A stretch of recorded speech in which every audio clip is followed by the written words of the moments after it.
And there we go, we're live. Hello everybody and welcome to OAG's latest webinar. Today we're going to be exploring the fascinating market that is Colombia and looking at its aviation growth story. So without further ado, let me introduce our panel. For those of you who are joining us for the first time, my name is Deirdre Fulton. I'm a partner at Midas Aviation and work closely with OAG hosting these events fairly regularly. Delighted to be joined as ever by John Grant, OAG's Chief Analyst and also sometime host of these webinars. Welcome, John. Hello, it's the end of the summer. We've made it. Couple of percentage more passengers, usual weather disruption, usual ATC delays. Oh, hold that thought. We'll come back to that. We'll come back to that in a moment. Yeah. And last but by no means least, I'm delighted to be joined by Valeria Bucheli, who is the head of aviation at ProColombia. Welcome, Valeria. We are delighted to have you join us. Thank you. Thank you for this invitation and everybody for being here. Hopefully you enjoy the travel that we're going to go through Colombia. Perfect. Great. Okay, well, let's dive in.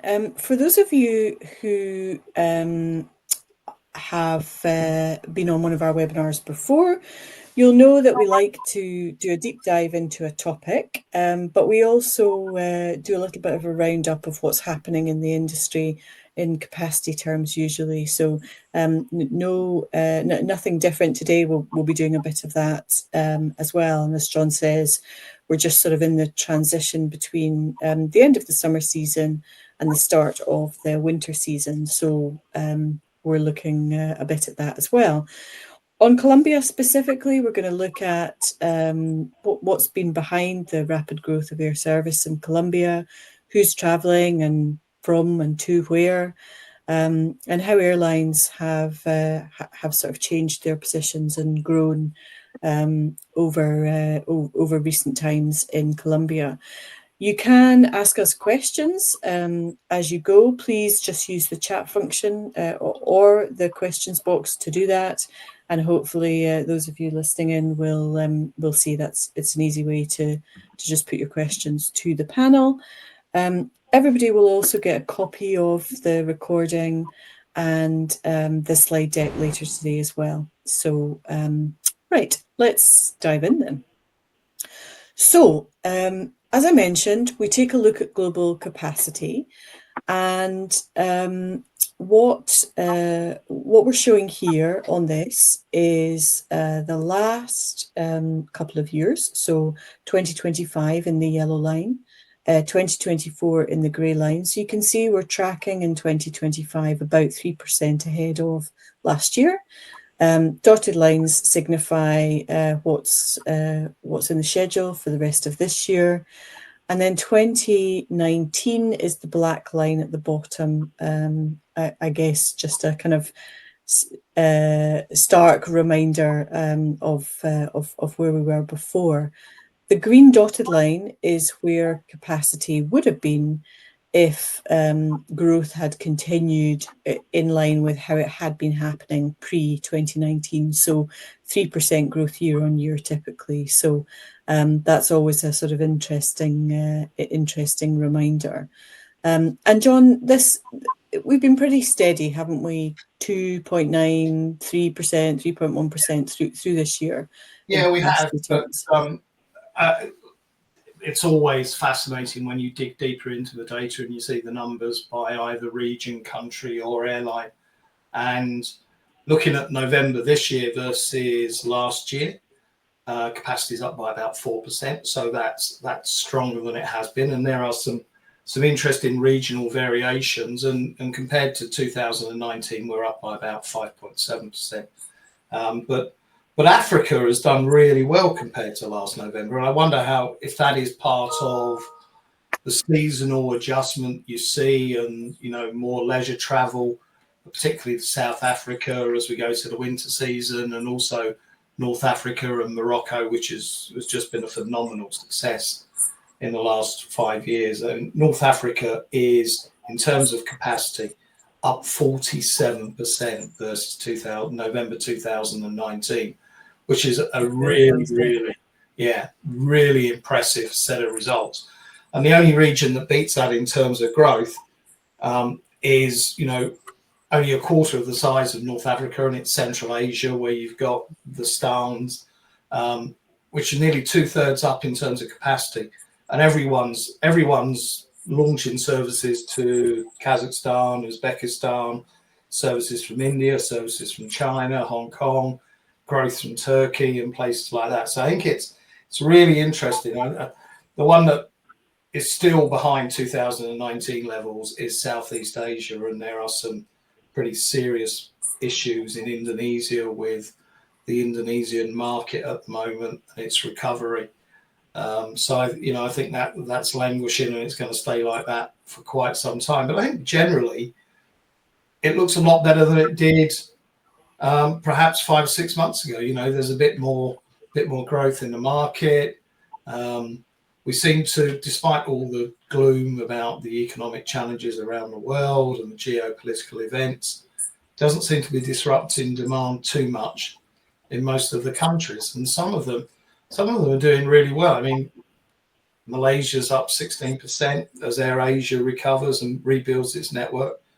India is, as we all know, and we talk about, a phenomenal success at the moment.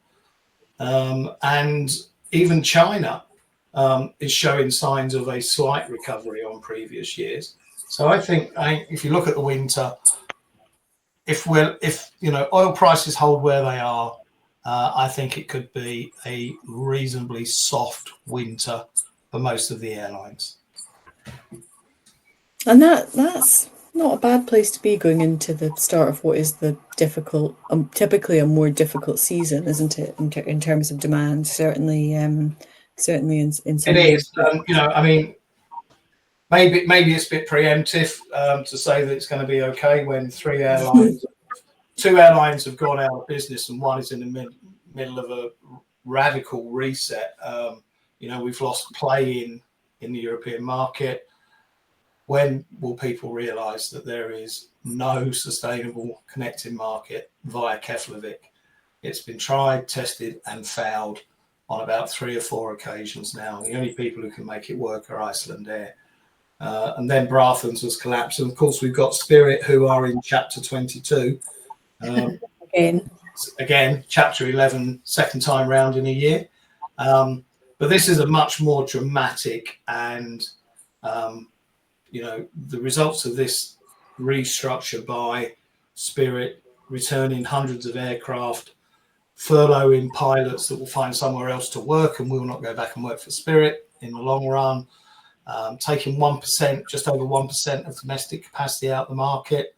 That helps the winter, because in the winter, if there's too much capacity, yields fall and airlines struggle to be profitable.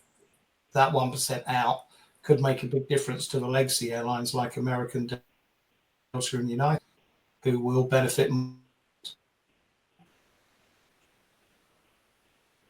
Yep, I think we lost you there for a minute, John. I don't know if it's your signal or mine. I mean, I think just to come back to the deck for a minute, slightly different look at global capacity by region. So this is sort of aggregating up some of the regions you were talking about. So Central Asia, for example, is wrapped up in the Asia figure. The strong growth we're seeing in North Africa wrapped up in Africa. But really, and what we're showing here is the 2025 versus 24 position for the full year, and then a look into the winter season, which runs from essentially November through to the end of March. And I think it's interesting, isn't it? Because we've sort of talked about domestic demand being dampened, particularly in North America. I think this obviously includes US and Canada. We're sort of seeing that hold up through the winter, and maybe that's because capacity has come out and sort of been absorbed by from Spirit and been absorbed by others. Europe, the position is worsening a little bit domestically, but that's a sort of known story, isn't it, about some of the domestic markets that are struggling. If you look at 2 country markets in Europe, Germany, still 14% less capacity than in November 2019. And Spain plus 21% on 2019 for November. And, obviously that excludes Ryanair's 2 million seats that they're taking out. So it just beggars belief why governments continue with hitting aviation with taxation and additional charges, because you can see the direct benefit.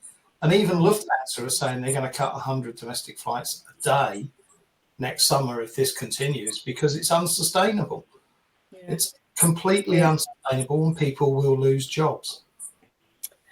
Interesting, though, to come to the topic or the part of the world that we're going to talk about today. Latin America, strong domestic demand, obviously, and if we dive down into some of the countries behind that, Colombia, Brazil, Mexico, all still seeing steady domestic growth, partly because of geography, as I'm sure we'll get into. That's kind of continuing. Valeria should be paid on performance, because Colombia is plus 46% in capacity terms, November this year versus November 2019, which makes it one of the fastest growing markets in the world. So if you need a witness statement, Valeria, let me know and I'll pen one. Thank you, John. And for sure, something that you were saying right now about, for example, taxation.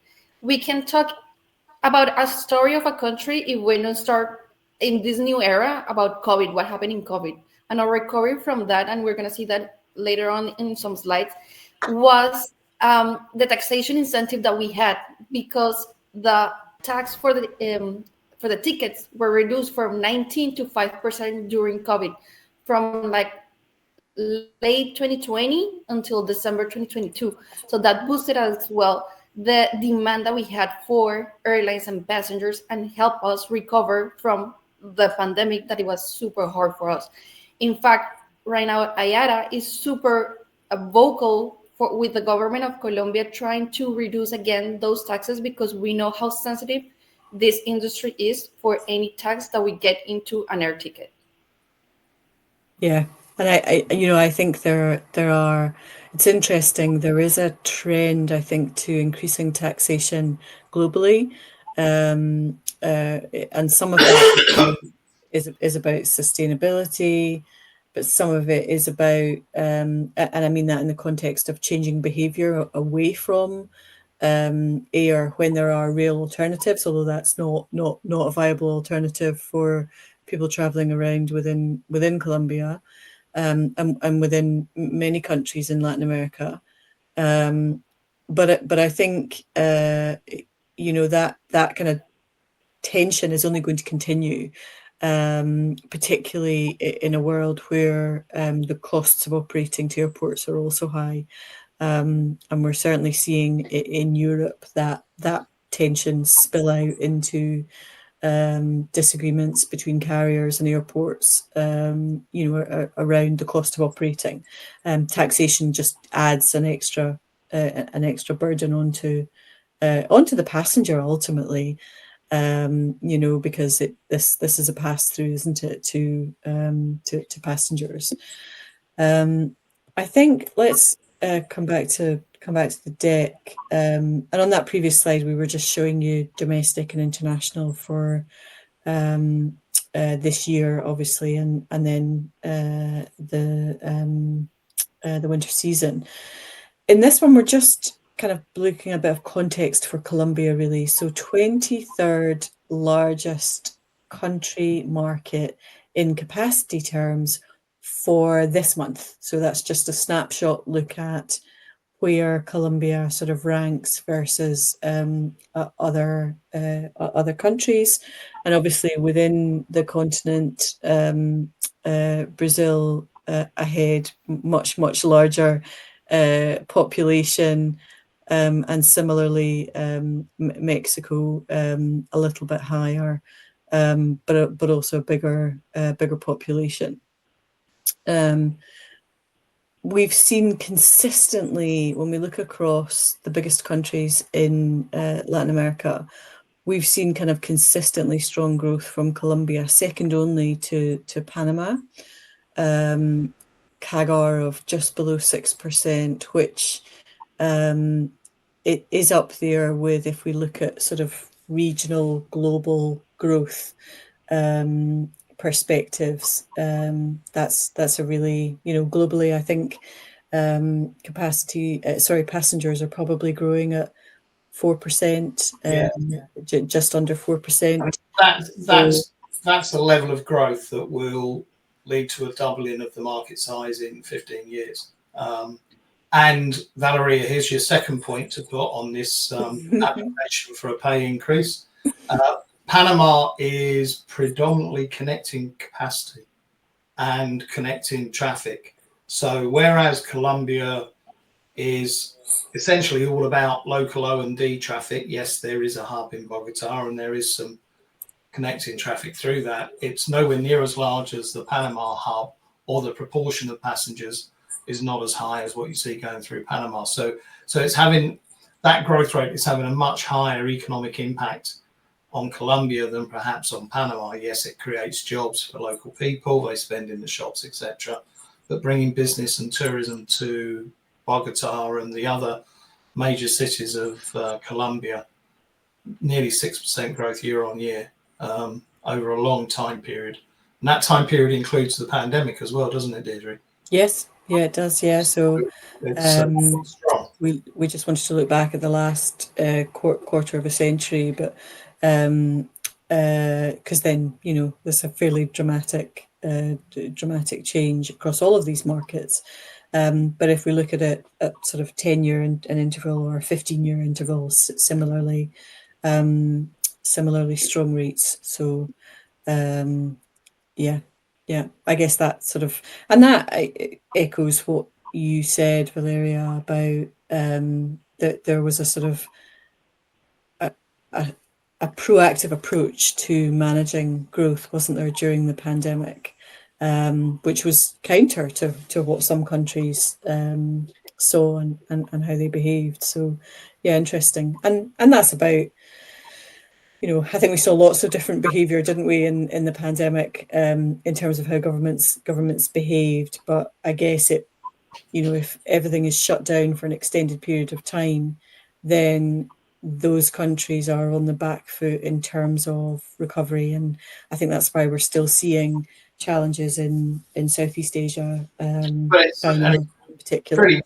It's pretty radical what happened in Colombia, because, pre-pandemic, the market was growing, there was more confidence and there was more optimism about it. But when everyone else sort of dithered and wondered what to do, Colombia took advantage of that and sort of stepped forward in many ways in terms of developing its aviation market, and obviously the linkages to North America and US and Florida, etc., all helped. But sometimes you have the best strategy in the world. It's about being in the right place at the right time and taking advantage of that opportunity. Absolutely. Correct. In fact, during the pandemic or after the pandemic, Colombia was one of the main countries that was open with Mexico and the US. And that helped us boost the recovery. And while we were locked in our houses, we developed a really interesting comeback program for the tourism in Colombia. And what we did during that time was to keep continuously having conversations with the airlines. We know that we're grounded, but we were telling them, what's our plan? What's coming next? How the country's opening? What are your plans? What do you need from us? And what are we going to jump back again to what we were doing? And that communication was key for us to keep those airline relationships until now. that we continue growing and developing with them, and not only the airlines but also the airports, that they're key stakeholders in the aviation development for our country. So it seems to have worked. Tell us more. Yeah. Oh, how much time do we have? Over to you. No, it was actually really interesting because the program that we developed, or the strategy that we developed, and you can see it like in many papers that have been written, is that Colombia was just looking forward to what's coming next, and we did a lot of campaigns or expectation campaigns that stay inside for now. We're gonna meet soon. We're gonna meet eventually. So then we're open, but be careful. So that was kind of the messages that we were sending, and people were seeing that Colombia was a safe place to go because we were taking care of the COVID protocols, everything. In fact, we developed like a safety seal for airlines and tourism entities that were in Colombia, just to make sure this was done with the Ministry of Health, just to let people know that Colombia and the tourism industry was fulfilling the COVID protocols and it was safe to come to the country. And that's why we were open and help us recover. Then we came back to requesting the vaccine, but people already knew that it was something that they needed to have, so it was easier to come back after that. And I think tapping into that messaging about this being safe and secure and compliant, and that all that kind of language, you can definitely see now with hindsight that for some markets that's absolutely the way to have played it, and I think there are still markets that are very sensitive to not necessarily COVID, but any kind of perception of this not being a safe a safe destination. China, Thailand. Yeah, 23% down still on previous visitors from China, Thailand. Yeah, it's interesting. I guess though, I'm gonna show this slide because it's.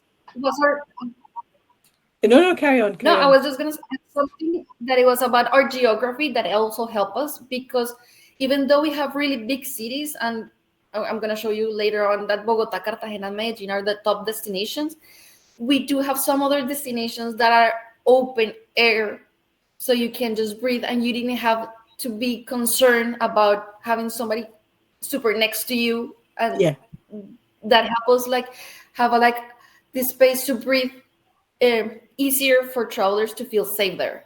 Mm-hmm. Yeah, absolutely.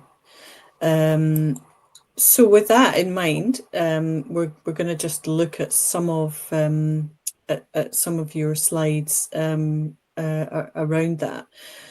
So for people who don't know, Colombia is at the northernmost tip of South America. So located, as you say, really well to play into the Mexico US kind of corridor of traffic during the pandemic, but I guess also you're within range for that sort of short stay trip, aren't you?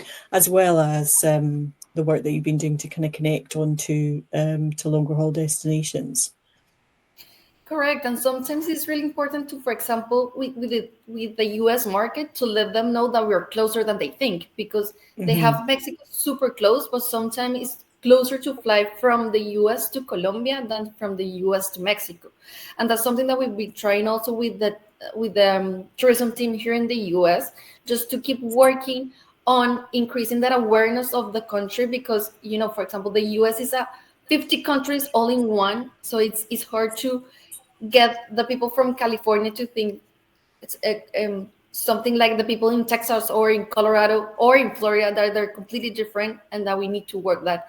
And that's why the location that Colombia has is really important for us to grow our connectivity, because we're super in the middle point that is easy to connect, not only within the Americas, but also with Europe.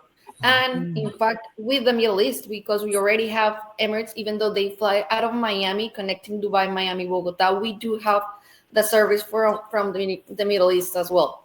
Asia is another story, but hopefully one day. One day, yeah, one day. Yeah, one day. you know, I think that's important, isn't it? Because I mean, they're flying that for a reason. Partly, and we can talk about this later, is the valuable cargo that every airline can get access to out of Colombia, the perishable products, the flowers. You know, it's a really strong market.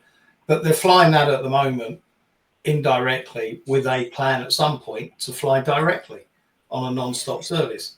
So, you know, it's like putting a toe in the water, testing the market, building an awareness, and then when they have the right fleet and the aircraft range, they can start non-stop services from Bogota to Dubai. Correct. And there's two key points there. The first one is to see how Colombia, the government of Colombia is super open, that we can allow airlines to fly free freedom rights to Colombia, because we know that sometimes it could be really far, but we need to get those airlines. And for sure, the cargo capacity that you were mentioning, that sometimes the destinations don't consider when they're talking to airlines, but to know what air cargo you have available is really important for them to increase that business case information that you're giving to the airline. So that's also key, for example. It's interesting. Nicholas, who's listening in, has asked a question about no flights from Colombia on non-stop flights to Asia. And it's an extremely long flight, and not possible in many instances. I mean, there is a huge market between Peru and Japan that has existed for many years. That still has to fly via the west coast of the US in most cases, because there isn't an aircraft with the range to do a Tokyo Lima non-stop. And it's nothing to do with anything like altitude or anything like that. You know, Lima's airport is right on the coast. Tokyo's airport is right on the coast. It's just available range and the economics. So it's just a matter of time, I'm sure. Mexico has a non-stop service to Japan, I think, or used to have one. Yeah, they do. And that's really important what you were saying, because the conversations with the airlines help you grow to see what you can or you can do. That idea with Peru, for example, because you see they have so many ties with Japan, so you would think that we could do a free freedom ride again with somebody from a Japanese airline flying to Peru and then Colombia. That's an idea that we're always looking into, for example, or some other Asian markets. But the thing is that when it comes to airlines, they always have a trending topic. So it depends on, we don't have aircraft available, that requests too much aircraft availability during the day. How many airlines have a whole list of questions. We don't have crew. You'll never be able to answer. The bilateral needs renegotiating. There's a whole list of reasons why an airline can't start. It's a well-tested list for sure. That's why I call them trending topics. Topics. I like that. Well, last year's World Routes was, of course, there's no aircraft availability, so everyone had the same story. Correct. Okay, let's come back to the deck, because we've got some interesting things to share. So this one, Valeria, just gives an overview really of what's on offer within Colombia. So, and did this come out of? So you talked earlier about in the pandemic, you were sort of at pains to send the message to potential travellers that this was a safe destination. There was lots of open air and space.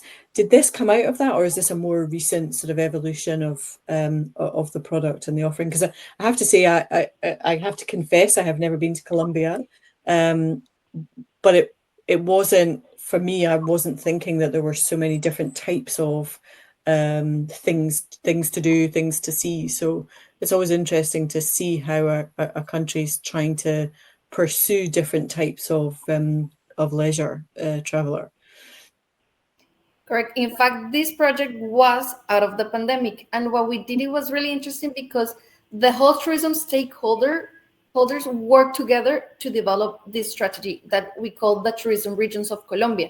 So what we actually did was to understand better the offer that we had in each region, and just to organize it better for the international travelers to understand in an easier way what Colombia has to offer. Because many people say, okay, I've been to Cartagena on a cruise ship and that's it. But that's not Yeah. enough of Colombia. So that's why we came up with these 6 different regions. So as you can see, each one has the Colombian last name, and each one has like a tagline that help us understand what they have. And we always combine the history and culture that we have in each region with the adventures that it could be. For example, the light blue is the greater Colombian Caribbean, much more than sun and sea, because it's completely different about the regular Caribbean that you can get in the islands. But here you have, for example, Cartagena, with the historical, the culture, the history that it has, and the inspiration that, for example, Gabriel Garcia Marquez had to write 100 Years of Solitude. But you also have the tallest snowy peak next to the ocean, that is the Sierra Nevada de Santa Marta, in a national park that is really interesting to visit.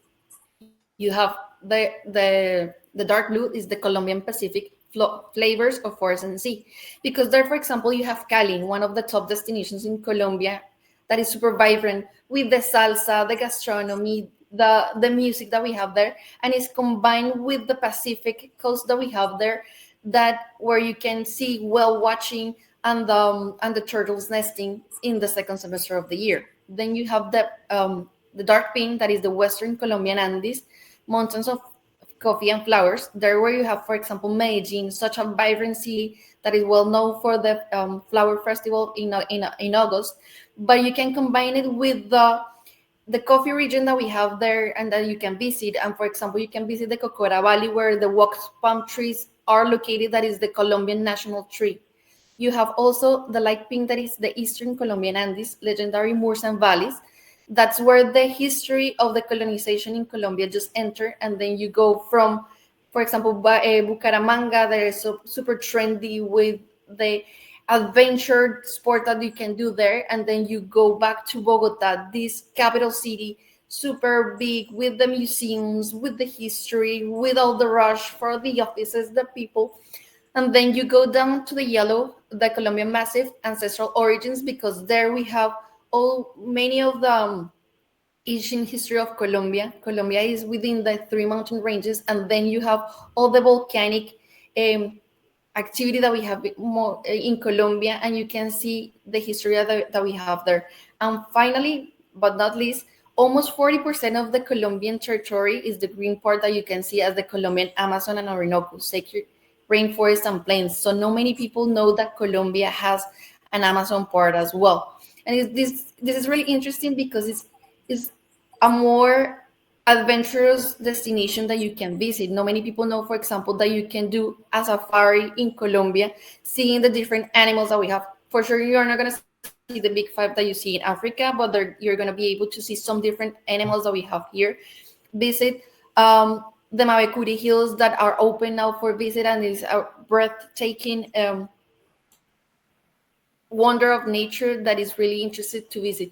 And then you can just mix and match, and that's what we're trying to sell and show the people, that if you've gone to Cartagena, that's not enough. You have to go to Medellin. You have to have you a have to go safe to trip. Bogota, and mix and match.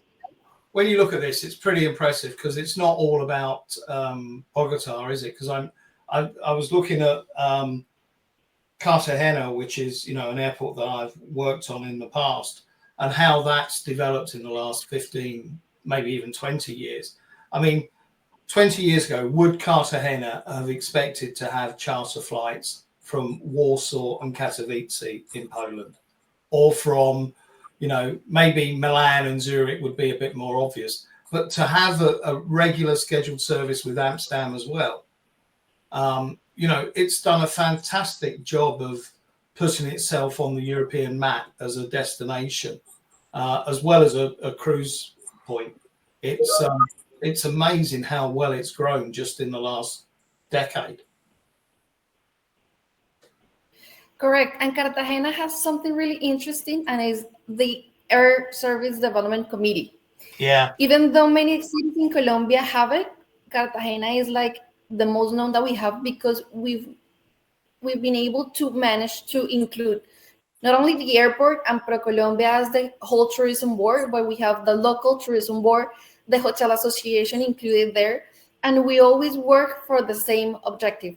So, for example, what you were mentioning about the charter flights or the seasonal flight that we have now in December, because not only Edelweiss is coming back from Zurich, but we have Air Canada out of Toronto and Montreal. We have Air Transat out of Toronto and Montreal as well. And we have Sunwing now flying with WestJet out of Quebec City to San Andres. That is also important to mention, because it's kind of this greater Colombian Caribbean that is working to have the seasonal operations, even though we are, depending on where we are located, we have the same weather all year long. So it's super helpful for people not only coming during the winter season, but having charter flights during summer season. That is also interesting. And that's Yes. how airlines are just given their first steps to try the destination, and they see they're working. For example, when you were mentioning KLM actually started flying out of Cali first, and then they saw the opportunity with Cartagena, and they only fly 3 or 4 flights per week in 2015. Now they fly daily, combining Bogota and Cartagena, and the flight is always super full. And it's really interesting to see how it has developed, because what we're doing not only within the country just to have a better offer of what we have from the destination, but working with our offices worldwide to have more information about the destination and understand what they're demanding from us, and just making that match. I think that combination of working with all of the kind of key stakeholders is so important, isn't it? In terms of just if everybody's pursuing the same goals, then that ultimately results in it generates a better result, doesn't it? Cartagena have been so focused. I mean, the lady who was in charge, was it Mary Claudia or someone? Maria Claudia Hedon, Yeah, I mean, she is a larger than life character, and I know there is self-interest there, because I think she owns some hotels as well. But when everyone gets on the same page, it can make a huge difference to the success of a destination. Correct. And what Maria Clara managed to do from the airport perspective was to bring all these stakeholders together, because she understood that you're not selling an airport, you're selling a destination. So even though the airline will be flying to that airport, they need to know where to stay, what activities they're gonna do. So it's really interesting to just have that combined, and that's what we've done with our airports, or the Colombian airports, when we attend different events, because they know how important it is to have the destination behind them, because sometimes the airlines ask questions about the destinations, and not only the airport, that are key to have to secure a new route. I think at times it felt like she was bullying people to come along, but it certainly worked. I think I think the more broadly the sort of the evidence is there, isn't it? If we go back to just looking at this journey. Correct. For example, with that slide, you can see that 2019 was our biggest year yet for international travelers. Then the pandemic came, and by April 2022, we have already covered not only our full international capacity, but we managed by the end of the year have our biggest year yet for international travelers coming to Colombia. And as you can see, 23, 24, they all been record years. This 25 has been a little more tricky, because what we consider an international traveler is foreigners living abroad, Colombians living outside, traveling back to Colombia, the cruise ship tourists, and we have an estimate of the Venezuelans traveling, because that's why we have like border passengers. So as you can see, around 90% of the international travelers that arrive to Colombia come by air. That's why it's so important for us. And the dark blue is the foreigners coming to Colombia, and as you can see, those numbers are actually increasing. And that showed that Colombia keeps a trend of growth after the pandemic that has an impulse that keeps going. You must be seeing some increased visitor numbers from Canada, presumably, with people, I don't want to say boycott, but yeah, boycotting the US in terms of, the snowbird market that would have gone to Florida. Colombia must be on the radar for that market of traveller who wants to go somewhere where the climate is good in the winter and leave the snowdrifts at home. Are you seeing a sort of noticeable uptick in Canadian arrivals? We have seen an increase, but I wouldn't say that is entirely because of what's going on between the US and Canada. It's because a few years ago we managed to open the air service agreement between Colombia and Canada, and now we've seen a lot of increasing capacity from Canada to Colombia. We used to have only Air Canada flying Toronto, Bogota, and now we have Air Canada flying Toronto, Montreal, Avianca flying Toronto, Montreal, plus all the seasonal operations that I was telling you about, Air Canada to Cartagena, Air Transat to Cartagena and Medellin, that is actually new for this summer, for this winter, and Sunwing flying also to San Andres. So that's why we're seeing more interest in Colombia. And not only from Canada, but for example, you can see from Argentina.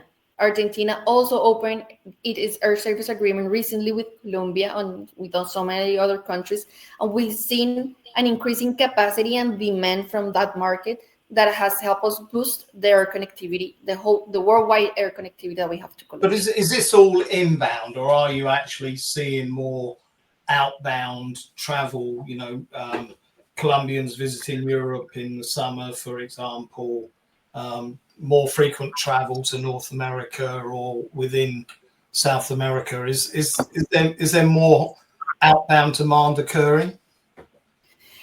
Actually, from ProColombia, we only measure the inbound markets, but if you talk to any Colombian, they're going to fly. They're going to travel. They want to go away for the summer, for example. We're talking already with the airlines for next summer because the World Cup is going to be huge for us. Colombia is already classified for the World Cup. Colombia is a huge soccer market. And that's really important for us to just seeing what we're going to have with Mexico, the US, and Canada in terms of increased capacity that are going to be able to get Colombians out because for sure they're going to come. And Europe for sure, you can see it. And we used to have the Schengen visa for Colombians until 2014, 2015. And as soon as we got the restriction lift off, you could see how much the capacity from from Colombia to Europe grew. For example, at that time, you only have like 3 daily flights, Bogota, Madrid, between Avianca and Iberia. Now we have like 11 flights between Colombia and Spain daily because we have Avianca, Air Europa, Plus Ultra, Iberia. So we have everybody flying to Spain. We have Turkish Airlines. We have Air France. Avianca, for example, opened the Bogota-Paris flight last year during the Olympics, and it's been amazing. We have London, we have the KLM flight, we have Lufthansa. So there's a lot of international airlines flying to Europe, and they're always full because Colombians really like to travel abroad. Great. Okay, let's come back to the deck because we've got a few more slides to look at. I think this one's interesting. So it sort of sets out really your key international markets, which most of which we've talked about. But you're seeing strong growth kind of right across the board, aren't you? I mean, obviously the US is very high, but consistent strong growth across those other markets as well. And you're seeing that continue this year as well, aren't you? Correct. As you can see, for sure, the US is always going to be our main issuing market for travelers. But Mexico as well, we have a really good connections with Mexico. All the main airlines are flying. In fact, for example, Colombia I think is one of the only international destinations that, besides the US, that Viva Aerobus has. So it's really important for us to have them as well. Ecuador, for sure, as you can see, mainly the countries are our neighboring countries: Ecuador, Peru, Panama, and Chile. Even though they're far south, they're really interested in Colombia. And what we do is also try to profile those travelers to see which routes will be better fit for them. For example, we know that the Chileans like the Caribbean, so a really smooth connection from Chile to Cartagena will be really interesting to have. That's why we have LATAM flying that route from Lima to Cartagena. We had Avianca flying seasonal Santiago Cartagena. That is really important for us to have, because it's not only the European market that have those seasonal flights, or the Canadians. We also have some seasonal flights from down south. For example, the one that I was mentioning, Sao Paulo, Santiago to Cartagena, or sometimes we have the Sao Paulo Cartagena as well with Avianca. And the more you can diversify your inbound markets, the less exposure you have to just one market, don't you? So, heaven forbid the United States market collapsed at some point. I think the whole airline industry would be in very severe trouble. But by developing other markets and growing them, you're spreading your risk all the time. Correct. And not only the international markets, but the Colombian destinations, because even though I'm the tourism board of the whole country and I talk about all the destinations, you can see that I'm not only talking about Bogota as a capital city that has the biggest growth, because I also talk about Medellin, Cartagena, Cali, Bucaramanga.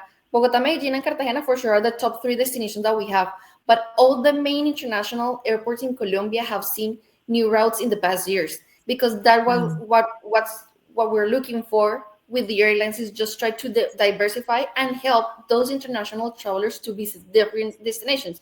Because as I show you in the map, what we're trying to do is first try to get them to mix and match destinations, and that's why it's super important to have a really robust domestic operation, and then to repeat, because they say, okay, I already visit the Eastern Colombian Andes, check, and now I have to visit another Colombian region. Where should I go if I don't want to go via Bogota? That's why we have so many international airports in service.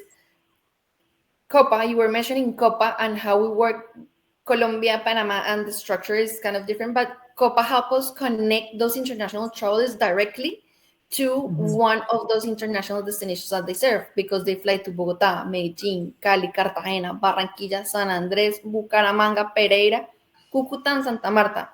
10 out of 11 destinations, even more than Avianca. And that's really interesting, because I remember doing some work with Copa, and they were talking about their connecting hub in Panama.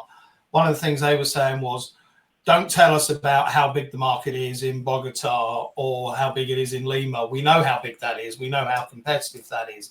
But if we can fly through the Panama hub to some of these secondary cities that no one else connects with, then we can charge higher fares. We get better yields. They're more profitable for us, because we're the only, or one of the only airlines that can offer a connection from that destination. So by having all of these multiple airports, for an airline like Copa and their Panama hub, it's really attractive, because they're in one country, but they've got 10 or 11 airports that they're serving at the same time. Correct. And that's really important for us as well, including the experience that the international traveler has when they arrive to Colombia. Copa helps us to make it smoother, because they arrive to a smaller airport, and the customs and migration processes could be easier if they go through a big airport, for example. But that doesn't mean that we don't have any other international airlines. And you were mentioning earlier, for example, what has happened with the airlines internationally, that some of them have gone bankrupt.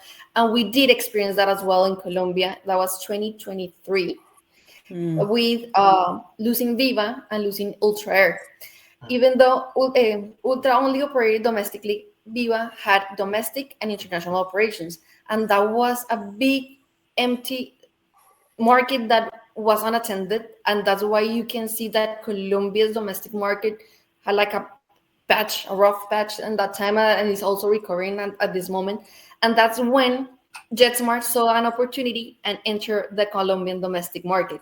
So Colombia has gone through an evolution because we were used to, as Colombians, Avianca has been flying for over 100 years. So every Colombian that is alive know that Avianca exists. And then having that space to bring then Latam, Wingo, now JetSmart, losing Viva, that's been really important for the Colombians to understand how the aviation industry can work. But at the end, this is a resilient market that depends on air connectivity. Because, like I was saying, driving from Bogota to Medellin is a 10 hours drive, and flying is a half an hour. So the time that you save by air in Colombia is really important for everything that you need to do. That's why airlines keep seeing this opportunity to keep increasing their capacity in Colombia, not only domestic but internationally. And that's why it's super important for us to keep working not only with the airports but the aviation authority and the local destination, the tourism destination boards. I think the whole piece around low cost access and kind of penetration into the market right across Latin America is a really interesting one, isn't it? In terms of, I think there's definitely more scope for better connectivity within the continent.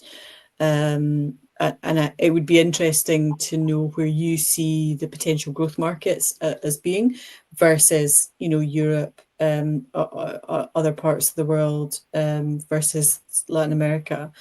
Because what we've seen obviously in other regions is low-cost carriers enabling that connectivity and that growth, notwithstanding, geography only makes that work so far in terms of those, low-cost carriers like a 3 to 4 hour maximum sector. Although the A321XLR does offer potential for that to be expanded, and we're starting to see.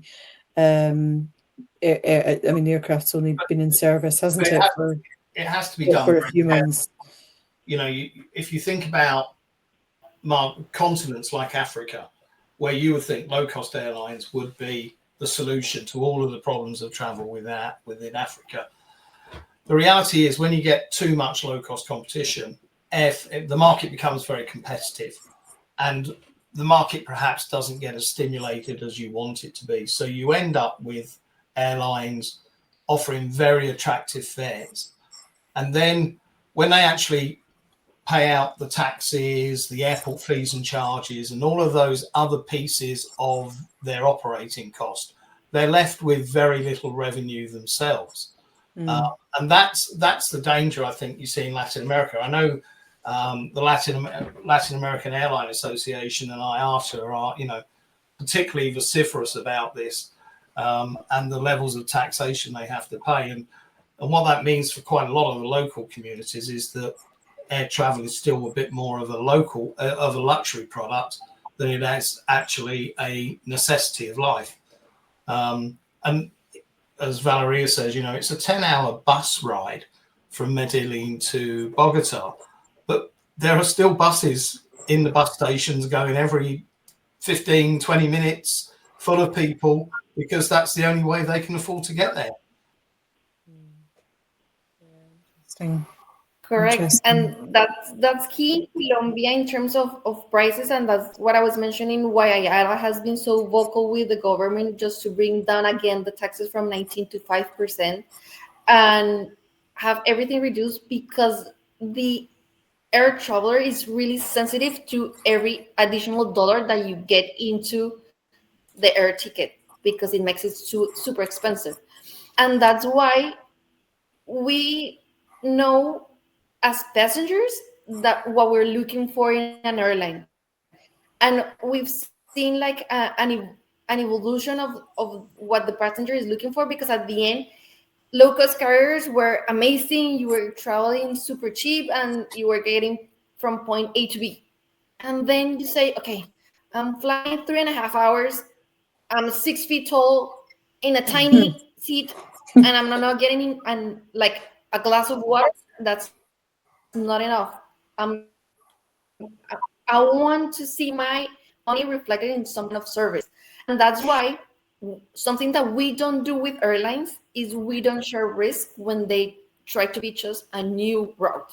What we do is we help them with marketing funds to promote the destination, but we don't share risk. Mm. Yeah. Because we know that if we're pitching a route to an airline, is because there's something that we think we're going to be able to sustain with promotion and marketing, but not just paying the airline for those empty seats. Yeah, I think that's very sensible. Couple more slides just to show before we run out of time. So this is the sort of scorecard, isn't it, in terms of where your international connectivity goes.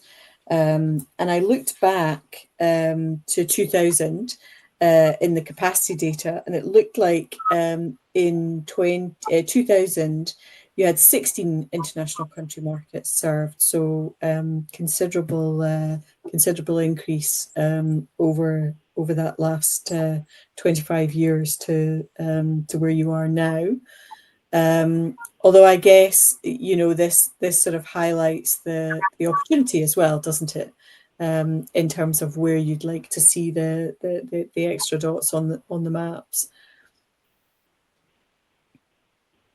Correct. And we could say, like, if we divide like into three sections, what we're lacking or looking for in airlines will be first North America, out of Canada and the US, the West Coast, we have it unserved. So it's really important for us, but we know we require a wide body, so we know the airlines a trending topic about aircraft availability. We see from the Latin American region how we can diversify what we already have to different cities of Colombia. For example, this year, Aeromexico started flying out of Mexico City to Cartagena and Cali. So that helped us diversify. And they were already flying to Bogota and Medellin. So now they have four cities in Colombia that is really interesting as well. And we also have, for example, a lack of capacity out of the UK. You're always looking forward to an airline flying with Avianca out of London to Colombia because there's that demand, but always something happens, and that's what we're missing. That's our main concern at the moment. British Airways have flown to Bogota before. Who? British Airways. Oh, yeah, they used to fly a long time ago. They've changed. We've tried to talk to them, and it's an Iberia market for them, isn't it? Not necessarily, but sometimes the airlines can take a while. For example, getting Emirates to fly to Colombia was more than 6 years.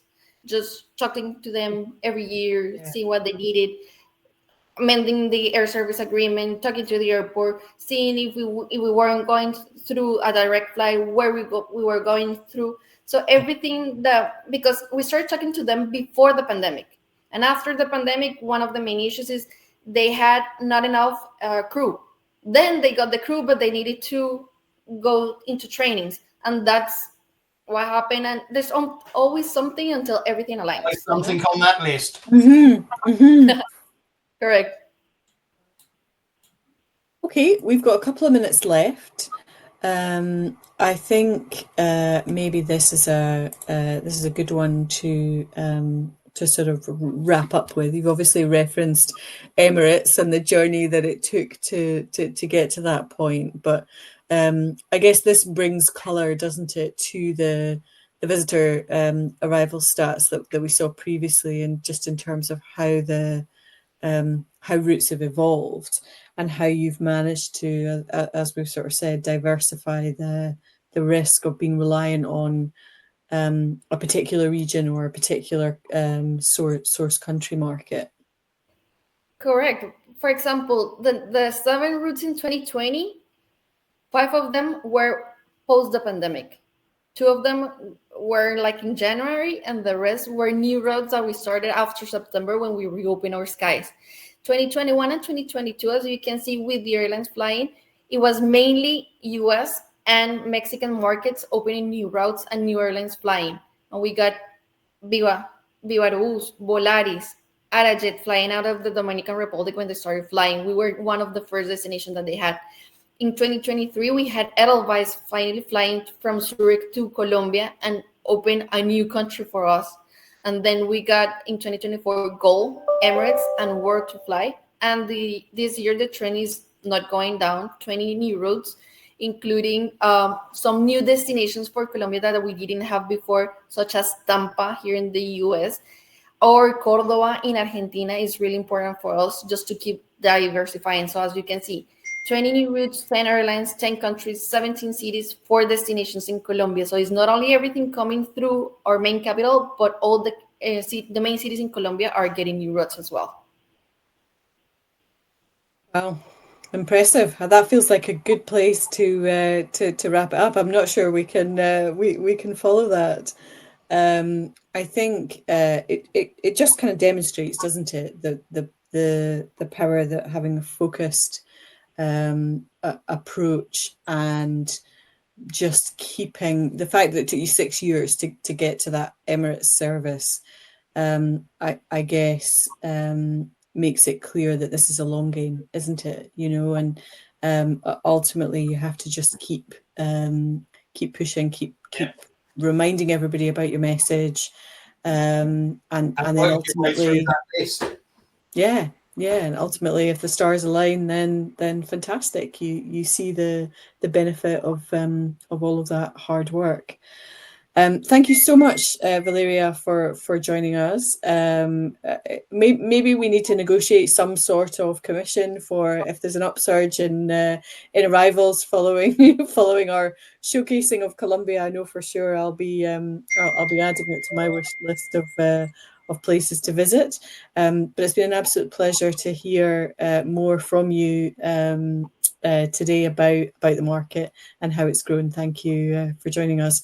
And John, thanks as ever.